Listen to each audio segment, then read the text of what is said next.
নমস্কার, আমি astrologer Sushant S সরকার। Astrologer Sushant online চ্যানেলের পক্ষ থেকে আপনাদের সকলকে স্বাগত জানাই।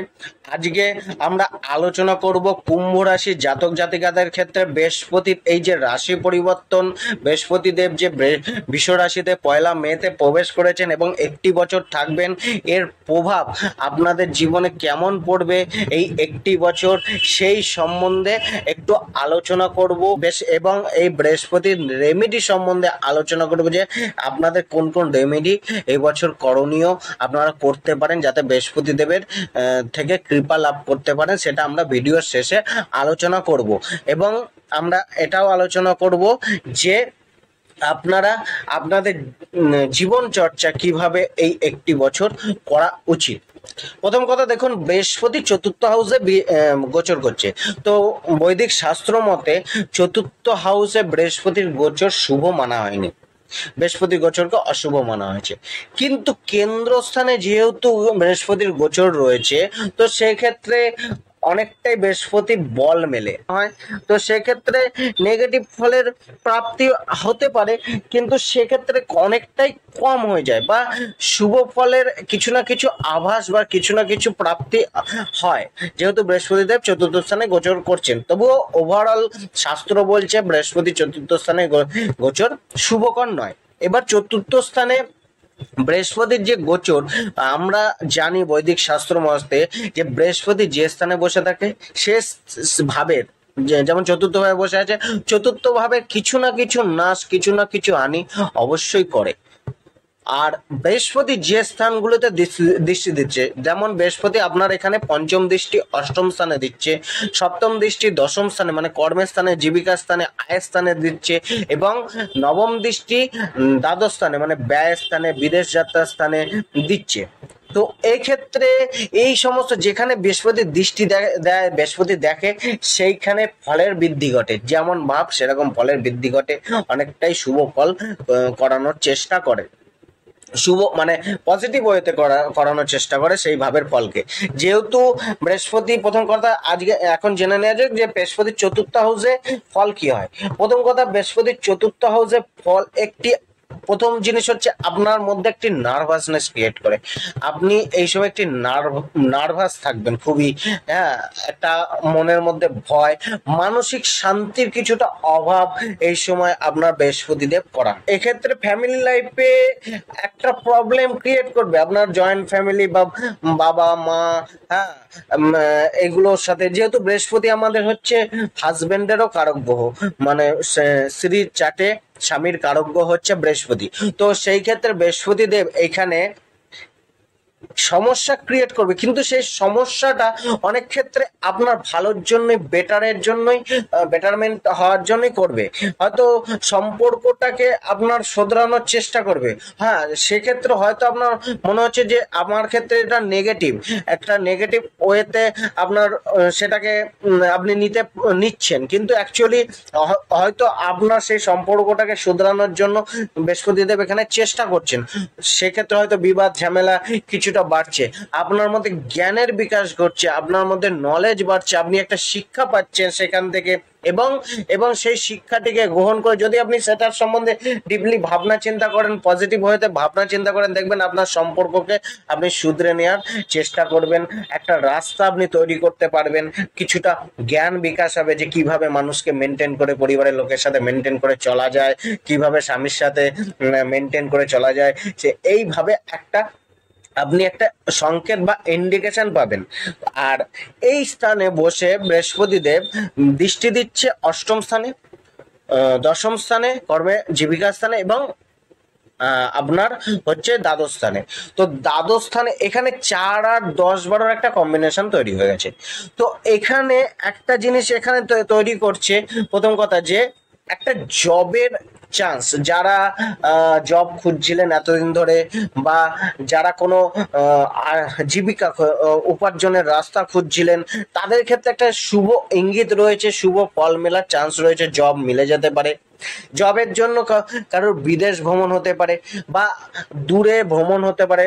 বিদেশ ভ্রমণ মানে দূরে ভ্রমণ, হয়তো নিজের জন্মস্থান থেকে দূরে যেতে পারেন, একটা স্টেট বাইরে যেতে পারেন, বা এরকম ভাবে, বা বিদেশে যেতে পারেন, এরকম একটা যোগ তৈরি হচ্ছে। বা যারা ন্যাচারালি বিদেশ যেতে চাইছেন, একটা ইচ্ছা বসে, তো তাদেরও একটা যোগ বাড়তে পারে, পেপার ডকুমেন্টস এর কিছু কাজ হতে পারে বিদেশ যাওয়ার জন্য। তো এক্ষেত্রে একটা প্রবলেম, একটা শুভ ফলের ইঙ্গিত রয়েছে। কর্মের বৃদ্ধি কিছুটা ঘটবে, কিন্তু যেহেতু কর্মের ঘরে বসে রয়েছে, এক্ষেত্রে আপনার সামাজিক স্ট্যাটাস, ঠিক আছে, পাবলিকের সামনে আপনার যে স্ট্যাটাস, সেই স্ট্যাটাসের কিছুটা বৃদ্ধি ঘটবে।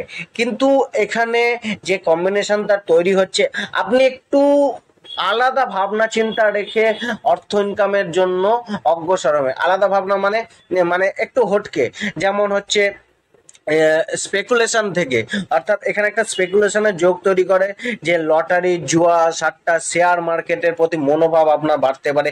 সেখান থেকে শর্টকাট উপায়ে অর্থ ইনকামের একটা মনো ইচ্ছা বা প্রবল ইচ্ছা আপনার মধ্যে জন্মাতে পারে। তবুও আপনাদের এক্ষেত্রে সাবধানতা অবলম্বন করা উচিত, যেহেতু দ্বাদশ স্থানে বৃহস্পতির দৃষ্টি দিচ্ছে। তো সেই ক্ষেত্রে অর্থের ব্যয় কিন্তু আপনার হবে, অর্থের ইনভেস্টও হবে, কিন্তু অর্থের ইনভেস্ট যেন ভুল পথে না হয়, আপনাকে একটু দেখে শুনে এগোতে হবে। এই সময়টা একটুখানি ব্যবসায় লসের যোগও রয়েছে। তো আপনি কোনো কিছু ব্যবসা নতুন ভাবে বাড়ানোর চেষ্টা করছেন, বা সেই ব্যবসাতে নতুন করে কোনো ইনভেস্ট করার চেষ্টা করছেন, বা কাউকে ধারে ব্যবসা করছেন, কাউকে হিউজ পরিমাণে কোনো ধার দিচ্ছেন, সেই জায়গায় কিছুটা ভেবে, কিছুটা সচেতন হয়ে করা উচিত। আপনাকে ছোট ছোট পদক্ষেপ নিয়ে এই সময়টা, এই একটি বছর চলা উচিত, কেন বৃহস্পতি এখানে একটি বছর থাকবে। হ্যাঁ, কর্মের ক্ষেত্রে, জীবিকার ক্ষেত্রে আপনার একটা আশার আলো থাকবে, পজিটিভ ইঙ্গিত থাকবে, কিন্তু আপনাকে একটু বুঝে চলতে হবে, যেহেতু বৃহস্পতি বসে রয়েছেন চতুর্থ হাউসে, আর এমনি আপনার শনির সাড়ে সাথে একদম পিক পয়েন্ট চলছে। তো এই সময় আপনার বুদ্ধি ভ্রম হতে পারে, বুদ্ধি ভ্রম ক্রিয়েট করতে পারে আপনার মধ্যে একটি, বলতে গেলে অ্যাকচুয়ালি একটুখানি অলসতা, কনফিউশন, ঠিক আছে, এরকম জিনিস তৈরি থাকতে পারে। তো সেই ক্ষেত্রে আপনাদেরকে একটুখানি সতর্ক এখানে থাকতে হবে। এখানে জমি বাড়ি সংক্রান্ত যদি আপনি মনে করেন, হ্যাঁ, বৃহস্পতিদেব চতুর্থ স্থানে বসে জমি বাড়ির ইভেন্ট ঘটানোর চেষ্টা করে। সে যেভাবে মনে করুন, আপনি যদি জমি কিনতে চান, সেক্ষেত্রে আপনি কিনতে পারবেন, আপনার যোগ তৈরি করবে। কিন্তু যেহেতু অশুভ গোচর, তো সেই জমি বাড়ি কেনাতে হয়তো প্রপার্টি ডিসপুট, প্রপার্টি মিলে গেল, তার ডকুমেন্টস হয়তো ঠিকঠাক নেই, বা আপনি কোনো কারণে সেখানে লিগাল ম্যাটারে ফেসে গেলেন। তো এই জায়গাগুলো আপনাকে একটুখানি সচেতন হয়েছে জমি বাড়ি ক্রয় করতে হবে। পেপার ডকুমেন্টস ভালো করে দেখে শুনে বুঝে, ঠিক আছে, আপনাকে এগোনো উচিত। তো এই যারা যা প্রপার্টি রিলেটেড ডিলিং করেন, মানে ব্যবসা করেন, তাদের জন্য এই যে এই সময়টা খুবই শুভকর সময় আছে। তাদের আয়ের বৃদ্ধি ঘটবে, তাদের মানে এই ব্যবসা থেকে তাদের একটা সম্মানজনক পদ প্রাপ্তি হবে, একটা লেভেলে পৌঁছাবে, আয়ের প্রাপ্তি হবে, জীবিকার প্রাপ্তি হবে, যারা প্রপার্টি রিলেটেড ডিলিং করেন, ব্যবসা করেন। কিন্তু এখানে মেন জিনিস হচ্ছে, চতুর্থ হাউসে যখন বৃহস্পতি বসে রয়েছেন, তো এখানে আপনি কিছুটা নিজেকে একা অনুভব করতে পারেন। কেমন একা? মনে করুন আত্মীয় স্বজন, পরিজন, রিলেটিভস কিছুটা দূরত্ব রেখে আপনার সাথে চলতে পারে। আপনি তখন মনে করবেন যে আমার পাশে কেউ নেই, এরকম একটা ফিলিংস বৃহস্পতি দেব, মানে আত্মীয় স্বজন, চেনা পরিচিতি, ফ্যামিলি থেকেও কিছুটা দূরত্ব তৈরি হতে পারে, ঠিক আছে, কিছুটা একা মনে হতে পারে। এই সময়টা একটুখানি যানবাহন থেকে সাবধানতা অবলম্বন করুন, রাস্তাঘাট দেখে শুনে পারাপার করুন, নিজে যানবাহন চালালে দেখে শুনে চালান।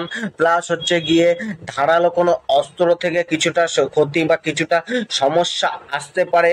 আপনার মাইন্ডের মধ্যে কোনো একটা, মনে করুন কোনো, আপনার যদি অনেক দিন ধরে কোনো বিবাদ, কোনো সমস্যা চলে, সেইটা নিয়ে আপনার মাইন্ডে একটা চিন্তা থেকেই যাবে, যে মানে একটা অমীমাংসিত সমস্যাকে নিয়ে আপনার মাইন্ড ভীত থাকবে, চিন্তিত থাকবে, অশান্তি মাইন্ডে থাকবে।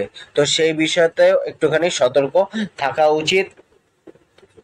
আর মেন কথা হচ্ছে, আপনার কোনো না কোনোভাবে মিথ্যা অপবাদ বা মিথ্যা অপবাদ হতে পারে, বা আপনি কোনো দোষ করেননি কিন্তু সেই বিনা দোষে আপনার একটা দোষী হওয়ার প্রবণতা বা সাজা মিলতে পারে। তো সেই জায়গায় একটুখানি সচেতনতা রাখা উচিত। সমাজের মাঝে কিছুটা বদনামের যোগও রয়েছে। আপনি কোনোভাবে সরকারি পানিশমেন্ট পেতে পারেন, বা কোনোভাবে আপনার যেটাকে বলা হয় জরিমানা লাগা, বা কোনো না কোনোভাবে একটা ক্রিয়েট করবে। এই সময় জবের সম্বন্ধে দেখুন, জব মিলবে, জবের মেলার যোগ রয়েছে, কিন্তু জবকে নিয়ে আপনাকে সচেতনও থাকতে হবে। কেননা মেলার সাথে সাথে জবের ত্যাগ বা জবের পদচ্যুতিরও সম্ভাবনা রয়েছে, জব লসেরও সম্ভাবনা রয়েছে। তো সেই জায়গায় যদি আপনার যারা বর্তমানে জব করছেন তারা যদি আপনার সেই পরিবেশটা আপনাদের অনুকূলে না থাকে, একটু মানিয়ে নিয়ে চলার চেষ্টা করুন। এই সময়টা একটুখানি নিজেদের সংযত রাখুন। মনে রাখুন যে এই সময়টা আপনার জন্য অতটা শুভকর নয়। তার জন্য সবার সাথে যতটা সম্ভব মিলমিশ করে বা নিজেকে নিউট্রাল রেখে চলার চেষ্টা করুন। আর যারা নতুন জব পাচ্ছেন তাদেরকে আরো হার্ড ওয়ার্ক করতে হবে, তাদেরকে আরো, তাদের মানসিক চাপ অনেকটা বাড়বে, তাদের কাজের প্রেশার অনেকটা বাড়বে। সেই কারণে হয়তো তারা সেই জবটিকে ছেড়েও দিতে পারে। তবে এরকমটি না করা, আপনারা সেটাকে ধরে রাখুন। সময় ফিরবে আপনাদের, আপনারা অবশ্যই সেখান থেকে সফল হবেন, সফলতা পাবেন। অফিসারদের সাথে একটুখানি বুঝে চলুন। আপনি কাজের ক্ষেত্রে, নিজের জবের ক্ষেত্রে এমন কোনো ভুল ত্রুটি করবেন না বা ভুল পথে যাবেন না যেখান থেকে আপনার সমস্যা ক্রিয়েট হতে পারে। একদম সাচ্চা পথে আপনারা চলার চেষ্টা করুন। অষ্টম স্থানে বৃহস্পতির যে দৃষ্টি রয়েছে, দেখুন অষ্টম স্থান আমাদের রোগ ব্যাধি, মৃত্যুতুল্য কষ্ট, হ্যাঁ, বিভিন্ন রকমের দীর্ঘকালীন রোগের যাদের চলছে সেই দীর্ঘকালীন রোগ। তো এক্ষেত্রে বৃহস্পতি দেবের কেতু দেবের ওপর দৃষ্টি পড়ছে অষ্টম স্থানে। তো এখানে মনে করুন যে কিছু না কিছু রোগ থেকে যাবে, রোগের বৃদ্ধি করবে, কিন্তু বৃহস্পতির অষ্টম স্থানে দৃষ্টি কিন্তু আপনার আয়ুর বৃদ্ধি ঘটায়। কিন্তু বৃহস্পতি এই ক্ষেত্রে আপনার রাশি চার্টের জন্য, কুম্ভ রাশির জাতকদের ক্ষেত্রে বৃহস্পতি মারক গ্রহ, কেন দ্বিতীয় একাদশ ঘরের স্বামী। তো সেই ক্ষেত্রে বৃহস্পতি দেব কিন্তু খুব একটা শুভকর নয়। তো যারা হেলথ ওয়াইজ প্রবলেম যাদের চলছে তারা একটুখানি সচেতন হন, সচেতনতা রাখুন, ডাক্তারি পরামর্শ নিন, চিকিৎসার সাথে নিজেদেরকে রাখুন, চিকিৎসার মাধ্যমে, ঠিক আছে? একটুখানি সচেতন আপনাদের হতে হবে। প্লাস এখানে আপনার বৃহস্পতি কেতুর একটা যোগ, এখানে আধ্যাত্মিকতার যোগও তৈরি হচ্ছে।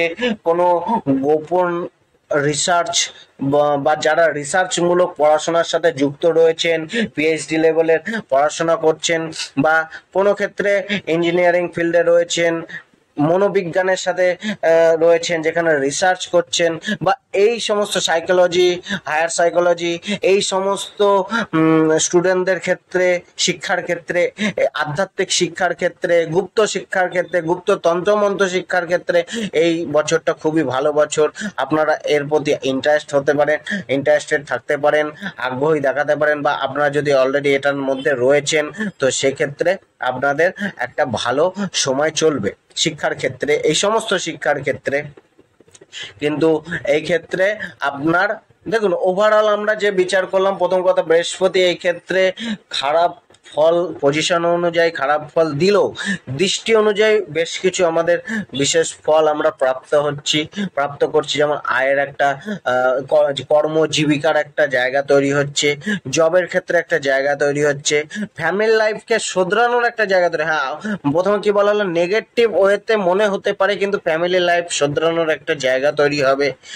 প্লাস জমি বাড়ি সংক্রান্ত একটা জিনিস তৈরি হতে পারে, পজিটিভ ফল। কিন্তু সেক্ষেত্রে আপনাদের একটুখানি দেখে চলতে হবে। আধ্যাত্মিকতার লেভেল বাড়তে পারে, ব্যয় বাড়তে পারে, কোনো জায়গায় ইনভেস্ট হতে পারে, যে ইনভেস্ট হয়তো আপনার ভালোর জন্য হবে, ভবিষ্যৎকে সিকিউর করার জন্য হবে, কিন্তু ইনভেস্ট করার আগে বুঝে শুনে করতে হবে। বিদেশ যাত্রার যোগ বাড়বে। তো ওভারঅল এই সময়টা এরকম ফল আপনার আশা করতে পারেন। এরপর যাদের বৃহস্পতির দশা, অন্তর্দশা জন্ম ছকে চলছে, প্রত্যন্ত দশা চলছে, তাদের ক্ষেত্রে এই সমস্ত ফলের বিশেষ প্রাপ্তি ঘটবে। আপনার দশা, অন্তর্দশা এবং জন্মছকের গ্রহের যে যোগ রয়েছে, সেই যোগ অনুযায়ী আমরা আরো ফলকে বলতে পারবো যে আরো আপনার জন্ম ছকের যোগ অনুযায়ী আরো ফলের হ্রাস বা বৃদ্ধি ঘটতে পারে। তো এবার আসুন জেনে নিই যে এই সময়টিতে আপনাদের বৃহস্পতি দেবের জন্য কি কি প্রতিকার করা উচিত। প্রথম কথা হচ্ছে বৃহস্পতি দেবের এই মন্ত্রটি আপনারা জপ করুন 108 বার দিনের বেলায়, যে কোনো টাইমে করুন স্নান টান করে। বৃহস্পতিবার দিন আপনি ভগবান বিষ্ণুদেবের পূজা করুন হলুদ বস্ত্র পরে এবং হলুদ ফুল দিয়ে। তৃতীয় হচ্ছে আপনি যে কোনো গুরুস্থানীয় লোক মাতা পিতার আশীর্বাদ নিতে থাকুন, তাদেরকে সম্মান করুন, তাদেরকে কোনো কিছু হেল্প করার চেষ্টা করুন, খুশি করার চেষ্টা করুন। সে আপনার অর্থ দ্বারা হোক, পরিশ্রম দ্বারা হোক, ভালো কথা বলে হোক, যেভাবে হোক তাদেরকে খুশি রাখুন, তাদের সাথে ভালো ব্যবহার রাখুন। কোনো গুরুস্থানীয় লোকের সম্বন্ধে কুমন্তব্য করবেন না কোনো গুরুস্থানীয় ব্যক্তিদের প্রতি। আর আপনার হচ্ছে গিয়ে এই সময়টা পারলে বৃহস্পতিবারের ব্রত করুন। ঘরের মহিলাদের বলুন, মা হোক বা স্ত্রী হোক বা বোন হোক, দিদি হোক, তাদেরকে বলুন প্রতি বৃহস্পতিবার করে মাতা লক্ষ্মী পাঁচালী পড়তে, যেখানে বৃহস্পতিদেব অর্থের সাথেও আমাদের কানেক্টেড, আমাদের ভাগ্যের সাথেও কানেক্টেড। আর মাঝে মাঝে কোনো মন্দিরে দর্শন করুন, মন্দিরে যান। বৃহস্পতি আমাদের ধর্মের কারক, আমাদের ভাগ্যের কারক। তো সেই ক্ষেত্রে আপনাদের অনেকটাই অশুভ ফলের নাশ ঘটবে। গাড়ি ঘোড়া সাবধানে চালান। আমার এই ভিডিওটি যদি আপনাদের ভালো লেগে থাকে আপনারা এই চ্যানেলটিকে সাবস্ক্রাইব করুন, লাইক করুন, শেয়ার করুন এবং আমার চ্যানেলটির সাথে যুক্ত থাকুন। আমার চ্যানেলে দৈনিক রাশিফল, মাসিক রাশিফল, বার্ষিক রাশিফল, বিভিন্ন অ্যাস্ট্রোলজিক্যাল উপায়, টোটকা এবং বিভিন্ন টিপস সম্বন্ধে, অ্যাস্ট্রোলজিক্যাল টিপস সম্বন্ধে আলোচনা করা হয়। নমস্কার, ধন্যবাদ।